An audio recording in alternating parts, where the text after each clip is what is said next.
And whenever a building is constructed, you usually have an architect who draws a blueprint. And that blueprint serves as the pattern, as the guide, as the model for those who are to build the building. And a building is not well erected without a good, sound, and solid blueprint.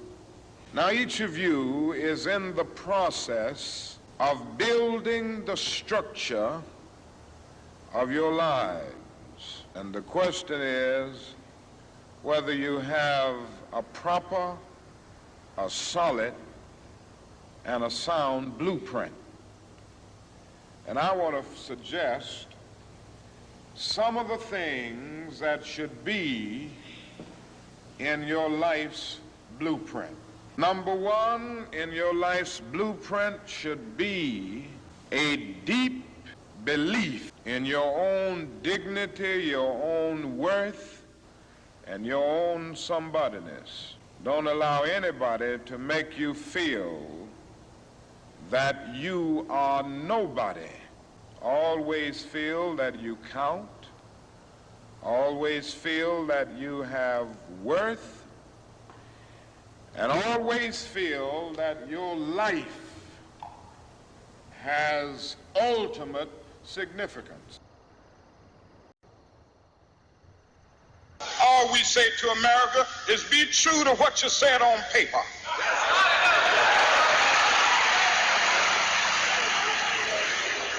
If I lived in China or even Russia or any totalitarian country, maybe I could understand some of these illegal injunctions. Maybe I could understand the denial of certain basic First Amendment privileges because they haven't committed themselves to that over there. But somewhere I read of the freedom of assembly. Somewhere I read of the freedom of speech. Somewhere I read of the freedom of press.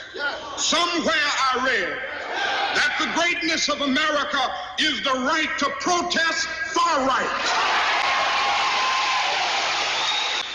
And so just as I say we aren't going to let any dogs or water hoses turn us around, we aren't going to let any injunction turn us around. What will happen now? We've got some difficult days ahead. But it really doesn't matter with me now because I've been to the mountaintop. I don't mind. Like anybody, I would like to live a long life. Longevity has its place. But I'm not concerned about that now. I just want to do God's will. And He's allowed me to go up to the mountain. And I've looked over and I've seen the promised land. I may not get there with you, but I want you to know tonight that we as a people will get to the promised land. So I'm happy tonight. I'm not worried about anything. I'm not fearing any man. Mine eyes have seen the glory of the coming of the Lord. And the world will never rise to its full moral or political or even social maturity until racism is totally eradicated. Racism is exactly what it says. It is a myth of the inferior race.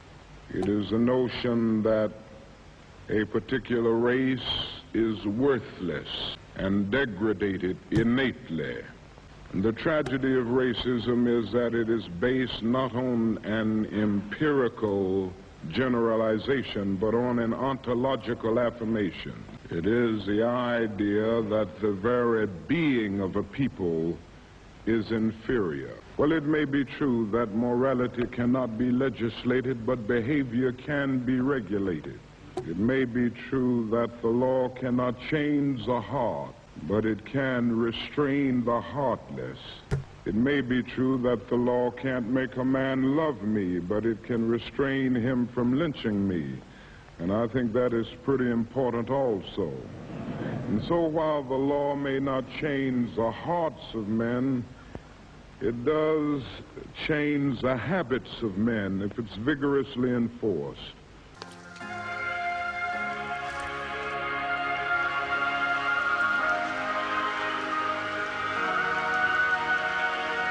But one day, this nation will rise up and live out the true meaning of its creed. We hold these truths to be self-evident, that all men are created equal.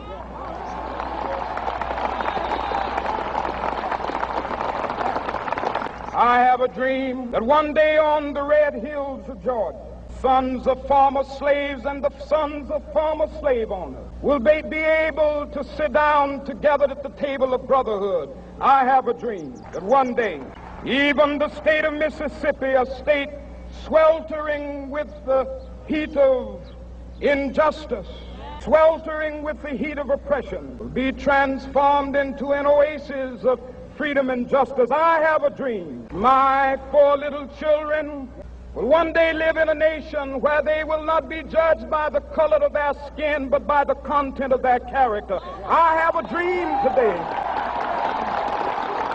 I have a dream that one day, down in Alabama, with its vicious racists, with its governor having his lips dripping with the words of interposition and nullification, one day right there in Alabama, little black boys and black girls will be able to join hands with little white boys and white girls as sisters and brothers. I have a dream today. I have a dream that one day every valley shall be exalted, and every hill and mountain shall be made low. The rough places will be made plain, and the crooked places will be made straight, and the glory of the Lord shall be revealed, and all flesh shall see it together. This is our hope. This is the faith that I go back to the South with.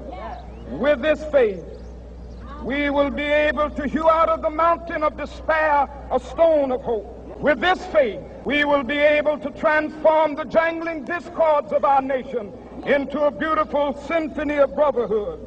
With this faith, we will be able to work together, to pray together, to struggle together, to go to jail together, to stand up for freedom together.